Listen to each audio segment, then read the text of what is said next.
What's up, you guys? This is Justin here with the Baca Project, and I'm here with David Tao.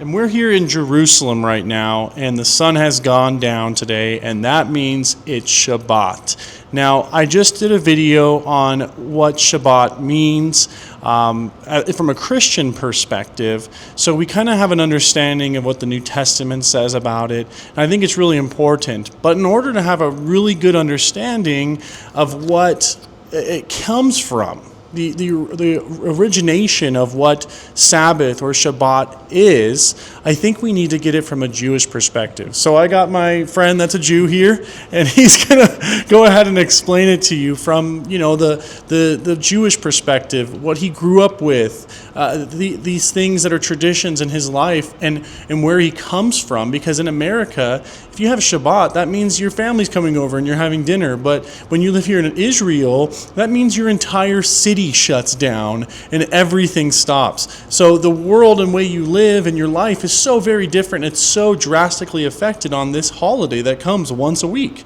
So David, please explain to everyone what Shabbat is and what it means to you, what it means to Israel, and things like that. So if you could. Let's start off at the beginning. It comes from the concept of 7 days of creation. Okay. And God worked on 7 days, and on the seventh day he rested. And he actually commanded us to work 6 days and to rest on the seventh day. So Shabbat literally means in Hebrew to stop, to not do, if you want to put it that way. And we are actually commanded that on the seventh day it will be dedicated to God and to studying the law. So that's the basic idea where it comes from. The commandment in the Bible is that nobody does any work. By the way, Josephus, Roman historian, was amazed that in this country, in the Jewish environment, nobody works on the Shabbat, including slaves. Slaves did not work on the Shabbat. Now, when we say work, this is where it becomes a little bit more complicated, because Jewish tradition says, okay, the Bible tells us to do something, now we got to figure out how we do something. So biblical commandments turn into a way of life. So if you're not allowed to work, there's a whole list of things that you cannot do on the Shabbat. And as time changed, and as the world changed, and as technology changed, and as lifestyle changed, that had to change in relevance to that.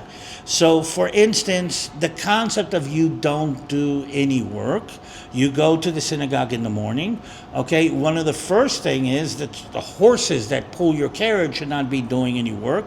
And very early on, it was decided, for instance, that you have to walk to the synagogue.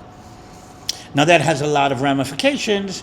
Later on, you have to walk to the synagogue, even not use your car, okay? That is considered also a kind of work, mainly because you close an electric circuit. So the synagogue has to be within walking distance of where you live, which is a very interesting dynamic. A lot of people don't really realize that synagogues are much more communal than churches are. Okay. And so I think, well, kind of going through a couple points you mentioned, you said that they couldn't ride their horses and they had to walk. Is that something that comes from the Torah, the Bible? From not working. So the question is, we're not going to work. Okay, what is considered work? Work, for instance, is considered carrying something. So you're not allowed to carry things from place to place.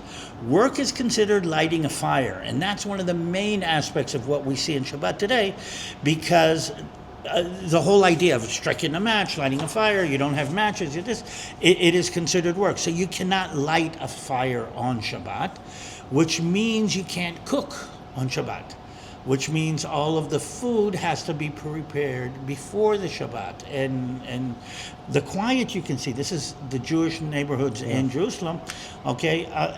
It's not like there's a law, but people tend not to work on Shabbat. Most of the families meet on the evening of Shabbat after they come back from the synagogue and connect to the how do you say, we call the Shabbat, like you said, a holiday that happens once a week. Very interesting is that electricity comes into the world, and that ties into that, because when you press a button, you close an electric circuit, you create a spark. Spark lights fire, and we're not lighting fire. So again, no use of electricity. Now, it's not that you can't use it, you can't create the spark. So, if you walk around your house on Friday evening and turn off and turn on and turn off and turn on all the lights, you can keep those lights on or off for the whole Shabbat. And that's what they do. But, for instance, something very interesting, what do you do with an elevator? I mean, if you live on the 12th floor, okay, well, you can't press a button and say, go to the 12th floor. And again, Judaism has evolved to deal with, okay, we are fulfilling the commandments, but we're finding a way to deal with them. For instance, today, elevators in bigger buildings are pre-programmed. We call it a Shabbat elevator. And I've experienced one of those. Yes. So the way I tend to say to the tourists is, you get into the elevator, and if you don't realize you're in a Shabbat elevator, the doors close, and you go up to the first floor, and the doors open, and you're pressing, 13, 13. Okay, and then the doors close. You go to the second floor. By the third floor, you're sure that the elevator is possessed. It's been pre-programmed to stop at all the floors, so you don't have to push a button to get from the first floor to the 13th floor. And so I guess my question in that is, when you're talking about all these things, there's so many rules that have been made, or I guess there's one rule, but they took it so many different ways. One, why do they do that? Two is, We'll get to the second question, but why do you think they do that? Well, you ask on a religious Jew, he will say this. He will say, my existence is to obey God. My existence on earth, my role on earth is to glorify and obey God. But that's based on what he thinks obeying and glorifying God is. Let's start off at the beginning. That's the core reason. Okay. I am supposed to glorify and obey God. Okay. So I say, okay, I got you. And he says, God gave me commandments. And I say, okay, he told me to do this. He told me to do this. I'm supposed to do that in order to glorify and obey God. Okay. So I say to him, by the way, this is a conversation I had with Moshe at the shop. Okay, I said, Moshe, but okay, I got that. We got that. But God never said, don't press a button in an elevator. He said, don't do work. He says, yes, but, and here's a very interesting story that they use for the Shabbat and all of the ideas. He says, it goes like this. He says, David, are you married? And I said, yes. And he says, if your wife asks you to put a rose on her pillow every morning, would you do that? By the way, this is an old Talmudic story. And I said, well, it seems stupid. No, I mean, she wouldn't have. No. He says, no, you don't understand. You don't understand. You don't need to understand. That's what she says she wants in order to prove her love to her. If she wants that, would you do that? Even if you don't understand. That is your role, yours. But you have to show your love. I said, yes, I could, in a way, understand that if that was the person that I love, and that's really, really important. He says, but if you really, really love her and you really want to show her your love, wouldn't you want to put a bouquet of roses on her pillow every morning to say more than just what I'm doing, what I need to do? I want to do more. And to a certain extent, I can understand the dynamic of that. That's where it comes from. Okay. And so, let's say, just for instance, let's say the Shabbat elevator broke down that day. Oh, big balagan. Are they going to take the stairs? They will take the stairs, and the only time that they can... Okay, so again, we're a religion of lawyers. So there's, the Shabbat It's always elevator, a loophole. Yeah. Not the loophole. Okay. You decide what's important. Okay. So fulfilling the commandment of the Shabbat elevator, fine. So me or you would probably take the stairs and go walk very carefully up to the 12th floor. But if you're 80 years old and it might be dangerous to your health, take the elevator. Okay, so there's a level of if it's something that is possibly life-threatening or a danger to your health. Threatening. Gotcha. Okay. So here's the thing. We always decide what is the most important, and there's an evaluation of things. But what Judaism has said, very interesting, and by the way, Judaism brought that to Western civilization through Christianity, and from Christianity to the rest of the world, is the holiness, the sanctity, the divinity of life. Mm-hmm. For instance, life is more important. We are images of God. Our life, our health is more important than anything. So anything that is life-threatening, Shabbat doesn't matter. Kosher doesn't matter. Religious laws don't matter. Life-threatening. So, for instance, that's why we can do things in the military. You're defending life. On the other hand, we don't do any training in the military during Shabbat because training is not solving a life-threatening problem. You can do your training in the middle of the week. So usually on Shabbat, you would have what we would call skeleton crews or the minimal that you need in order not to go into a dangerous situation. By the way, that's why our enemies almost always attack us on Shabbat. Interesting. So, going into that, kind of like you said, a skeleton crew, just my experience out here, because again, being out here, everything shuts down. So it's a really interesting dynamic. We have a good understanding of Shabbat, what it means, and what it means to a Jewish person. Because as a Christian in America, if you come out here and you see Shabbat, you're going to sit there and be like, there's so many things. I didn't know this was in the Bible.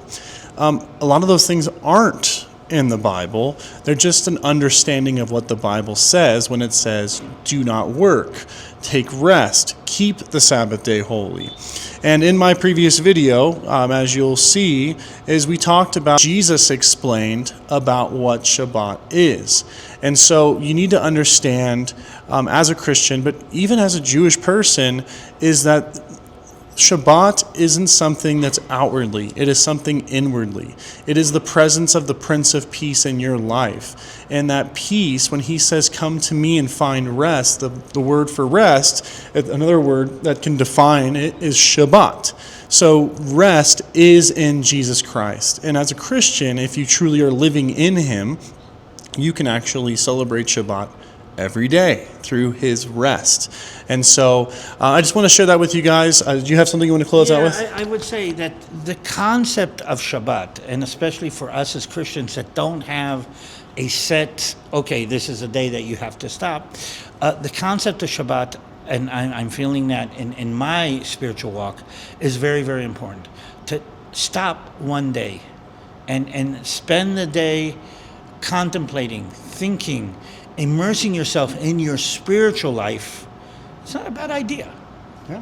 Yeah, and it's not a bad idea to do that and start with one and start with another day and make it a daily practice to get in the Word, get in prayer.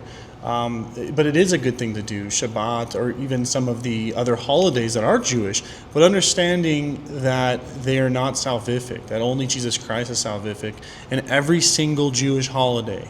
You give me a Jewish holiday and I'll show you how it points to Jesus Christ. Mm-hmm. He is the fulfillment of all of the holidays. He is the fulfillment of the whole law.